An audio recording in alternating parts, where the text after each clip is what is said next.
This week marks another massive milestone for our house renovation project because all of this rear extension area, including the garage conversion, is going to have the roof started. And I say started because it's a 2-week job, but they hope to make a really good start on it this week and break the back on the job. Also, coming up later in this week's video, we're getting the Velux windows into the garage. And this is exciting because they're good sized Velux windows and they're going to let a lot of light into that garage. And again, it's something else that's going to be sealing up the roof and stopping rain getting inside. So yeah, another huge milestone. So let's get on with it. So the first job is to lay all of this special multi-layer insulated felt on all of the garage extension and onto the rear extension roof, which you're seeing here. And then they have to get the first layer of lats on straight away because it's a windy day today and they need something to hold that felt down.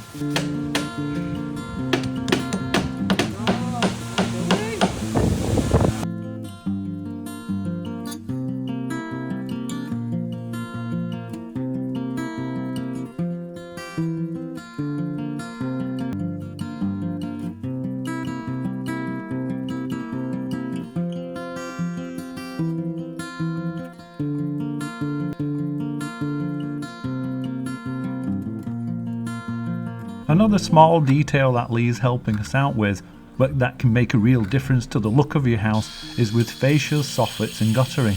Here you can see that Lee's just grinding the stone a little bit to make a little bit of space for an end trim for the fascia. And then he's going to be fitting the fascia boards and then the black guttering to it. But I'm kind of running short of time. We're meant to be going out and looking for kitchens. And I'm sure Karen's looking for me somewhere because I've snuck off to do some filming again. He literally just said about 20 seconds ago, she's going to kill me. So because I was out, then I don't have any more footage of the gutters being installed. But as you can see, Lee and Finn were cracking on with it. And it's really freshened up the look and it's looking great. Now because both of these roofs are effectively like a vaulted ceiling inside, then it means that they're not insulated in a traditional way. So this felt that they're using, it's like an insulated felt. So here's some of the stuff here, so you can see that it's like foil backed, and then a layer of insulation material, some more foil, some more insulating, and these multiple layers, just like when you're walking on a cold day, you know, they trap the heat in. And this is also breathable as well as insulating, so it's meant to be good stuff.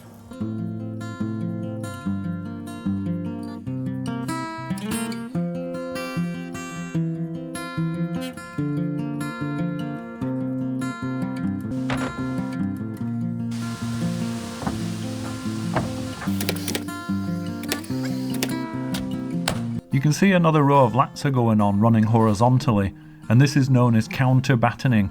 And the idea here is it lifts those tiles just a little bit higher, and that's because the insulating felt that we've got on is quite thick, and they want to make sure the felt doesn't touch the back of the tiles, which can lead to damp.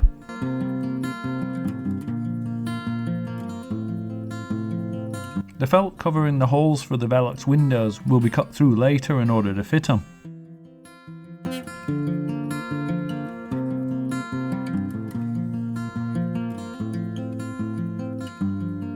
So these are all the tiles that we've got left, and these are the ones that are needed for the rear of the property, so the rear extension where we were just a minute ago. And down here you can see some ridge tiles as well. And now there's a couple of things going on at once. So Lee and Finn are fitting the frame for the first of the Velux windows, and Lewis can finally start getting some of the roof tiles on.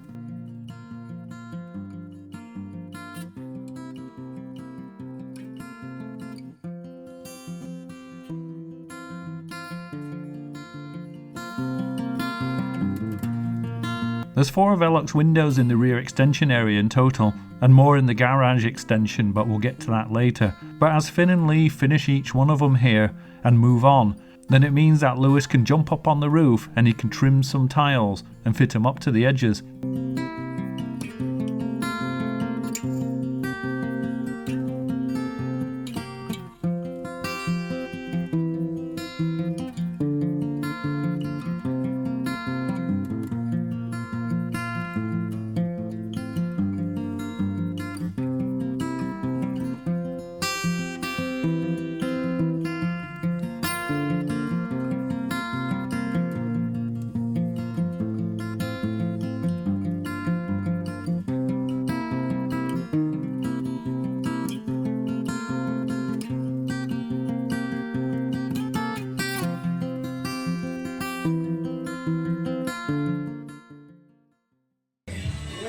So if we look from underneath, we can see that all of the Velux windows have been put into the rear extension area, so that's looking a lot better.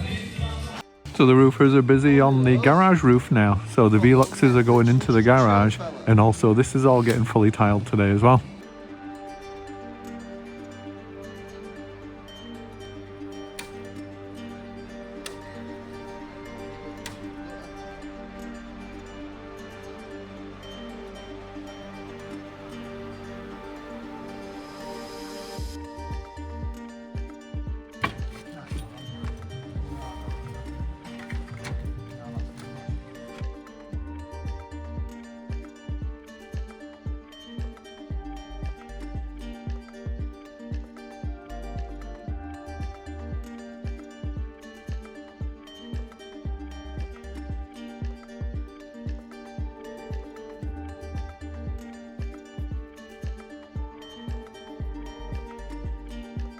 So you can see now that the Velux windows on the near side of the garage roof have been fitted.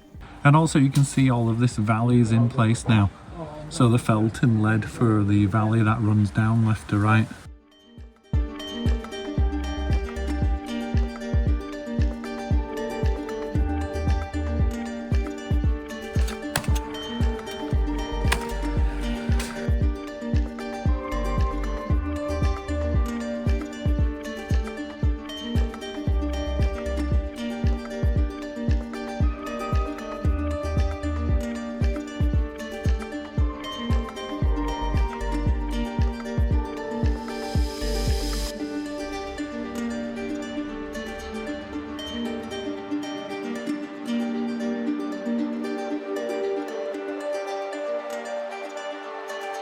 So you can see how the Veluxes fit in now at this other side of the garage roof, and they come with this felt and a frame that fits them in place.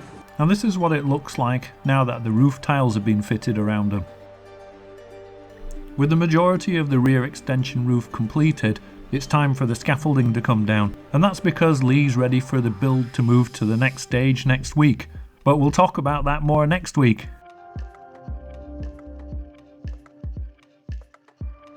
And in the meantime, Lee and Finn are making a start on the electrics for the garage, so you can see sockets going in, but they're also working on lighting too. And this is all being done using their usual precision with laser levels. And once all the cables are in place, then there's more insulation to do between the roof timbers.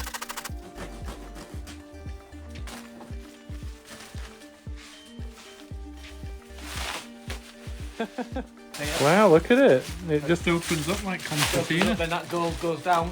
Yeah. Reflective. So this is the next layer of insulation for our garage roof. And Lee's measured across here and then cut chunks to size.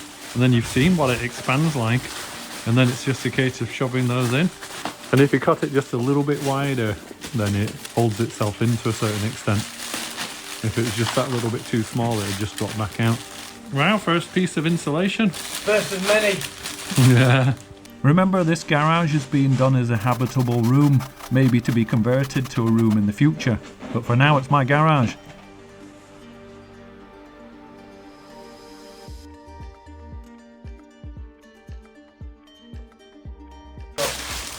So that's actually the second layer of insulation, I suppose, because the first layer that you can see over here is special felt that you saw going in. But what you can see Finn doing here is just taping the edges of the felt before Lee fits the next layer of insulation. Sticky stuff. Very sticky.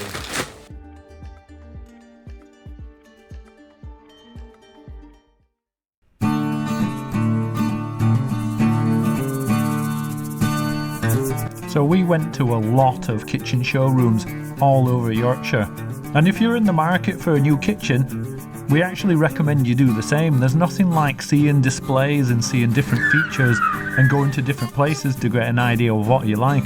But in the end, we chose to work with Studio 35 in York. They were just coming up with the best designs and were the most flexible in terms of working with us.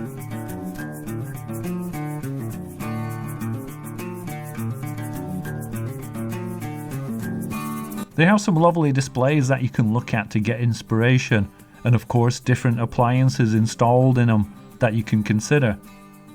And this one here we really liked, And actually it's on sale as an X display. It's currently on sale now if you're interested. We were very interested, but we just couldn't get it to fit the space exactly how we wanted it to. We have a bit of an awkward kitchen. So we worked with Studio 35 to design a new kitchen for us, and that included a site visit where they came out to measure up. So this of course is the kitchen area, because I've harped on about it loads, but then also over here you can just see that's the utility, and we're going to have the same units in both areas. And then these are the doors that we're currently considering. So it's taken us ages to narrow it down to these doors, and we've considered everything from white to black and everything in between.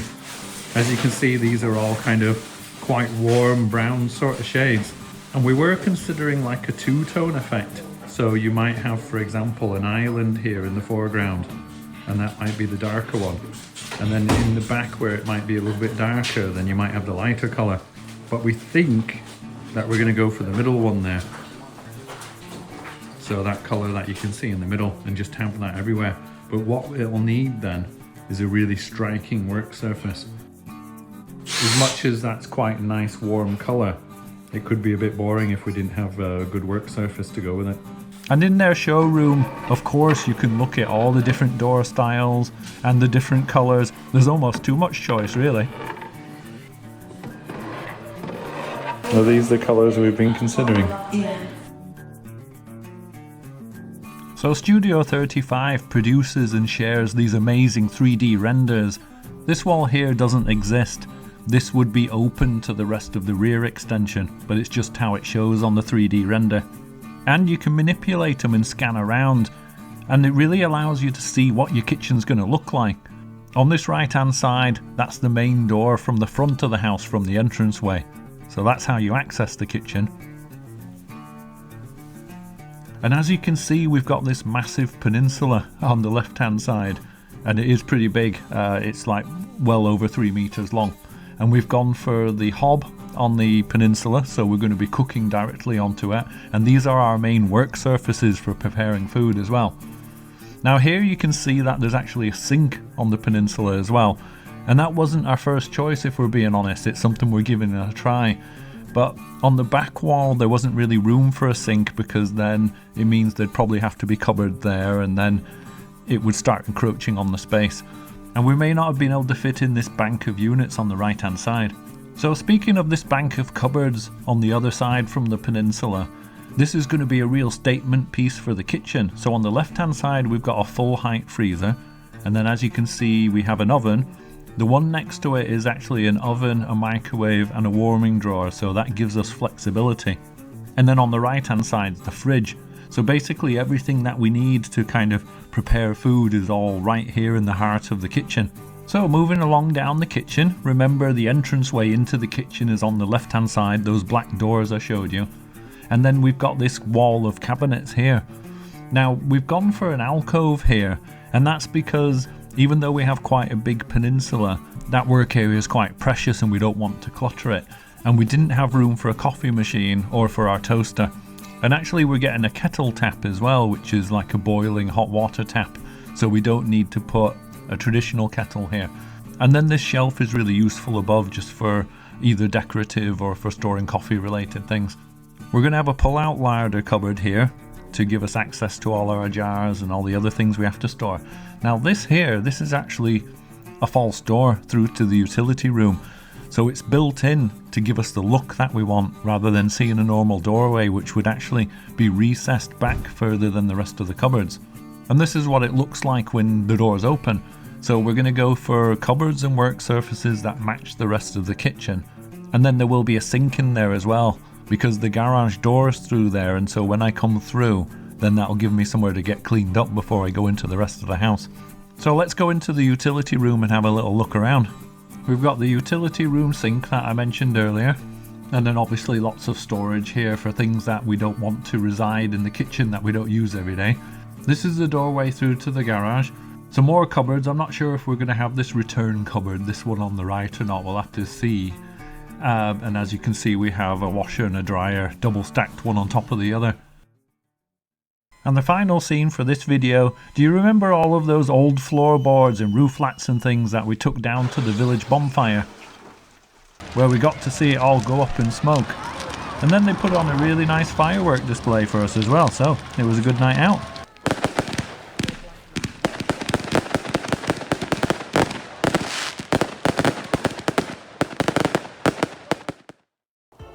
So just 2 weeks ago, we had 125 subscribers, and now we've got 191, which is just absolutely amazing.